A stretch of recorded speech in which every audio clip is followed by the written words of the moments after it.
GDP GDP GDP हम हमेशा सुनते हैं जीडीपी जीडीपी जीडीपी। आखिर ये जीडीपी है क्या? तो आइए देखते हैं आसान अल्फाज में कि जीडीपी है क्या। जीडीपी यानी ग्रॉस डोमेस्टिक प्रोडक्ट। नाम से पता चल जाता है कि मुल्क के अंदर जितनी भी फाइनल सर्विसेज एंड गुड्स एक साल के अंदर तैयार की जाती है, इसको जीडीपी कहा जाता है। यानी मुल्क के अंदर जितनी भी चीजें बनते हैं या सर्विसेज होते हैं और उनसे जो पैसा आ जाता है वो जीडीपी में शामिल हो जाता है। मसलन एक मोटर बाइक बनाने वाली फैक्ट्री मोटर बाइक बनाती है और फिर वो मोटर बाइक को बेच देती है, तो ये मोटर बाइक जीडीपी में शामिल होगा।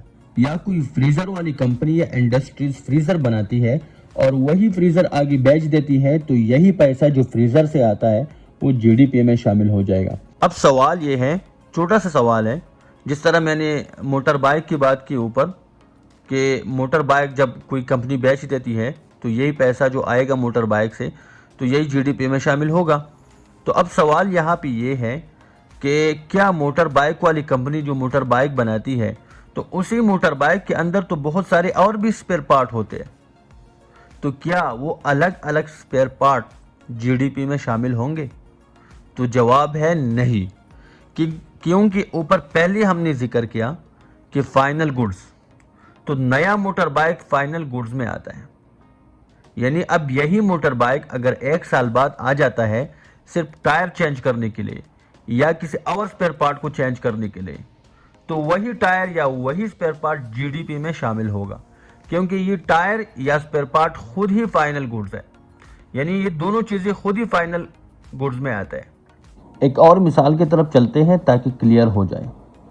अंडे, केचप या मायोनीज या बन लोग घर के लिए भी ख़रीदते हैं और रेस्टोरेंट के लिए भी, मगर जो घर के लिए ख़रीदते हैं वो जीडीपी में शामिल हो जाएगा, मगर जो रेस्टोरेंट के लिए लेते हैं वो जीडीपी में शामिल नहीं होगा। क्यों? क्योंकि रेस्टोरेंट इन चीज़ों को लेके मुख्तलिफ़ चीज़ें बनाते हैं, मसलन बर्गर बनाते हैं, सैंडविचेस बनाते हैं।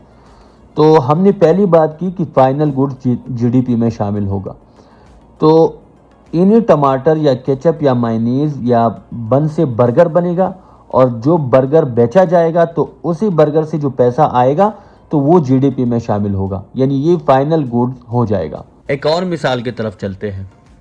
देखो, अगर यही रेस्टोरेंट फ्रिज या ओवन ख़रीदता है तो क्या ये दोनों चीज़ें जीडीपी में शामिल होंगे या नहीं? तो जवाब है हाँ। यानी ओवन या फ्रिज अगर कोई घर के लिए ख़रीदता है, घर के इस्तेमाल के लिए, या रेस्टोरेंट के इस्तेमाल के लिए ख़रीदता है, तो दोनों सूरतों में ये दोनों चीज़ें जीडीपी में शामिल होंगे। इस किस्म की चीज़ों को कैपिटल गुड्स कहा जाता है। यानी रेस्टोरेंट ये चीज़ें लेते हैं और इन चीज़ों के ऊपर वो बहुत सारी चीज़ें और बना लेते हैं, और घर के लिए जिस तरह वो लोग लेते हैं, जिस तरह वो इस्तेमाल करते हैं, सबको पता है। और ये लॉन्ग टर्म एसेट होता है रेस्टोरेंट के लिए या किसी भी बिजनेस के लिए ये लॉन्ग टर्म एसेट होता है। अच्छा जी, अब एक और बात देखिए, जिस तरह मैंने पहले कहा कि अगर कोई एक शख्स या कोई बंदा एक कंपनी से या कोई इंडस्ट्री से या कोई फैक्ट्री से एक नई गाड़ी ख़रीद लेता है तो वही गाड़ी जीडीपी में शामिल होगी।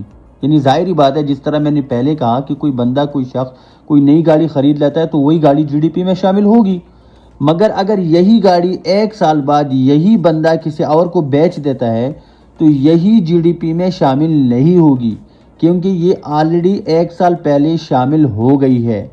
तो इसका मतलब है कि सिर्फ नई चीज़ें जीडीपी में शामिल होंगे, यानी फाइनल गुड्स और नई चीज़ें, पुरानी चीज़ें नहीं। हाँ, और अगर कोई बंदा यही गाड़ी अगर ख़रीद लेता है तो उसी के ऊपर अगर गवर्नमेंट टैक्स या सर्विसेज कोई चीज़ दे देता है तो उसी टाइम जो सर्विसेज हो जाता है उसी सर्विसेज जो पैसे आ जाता है, यानी ट्रांसफ़र सर्विसेज या कोई भी चीज़ अगर कोई टैक्स होता है तो उसी के ऊपर जो सर्विसेज हो जाता है और सर्विस से जो पैसा आ जाता है वही जीडीपी में शामिल होगा।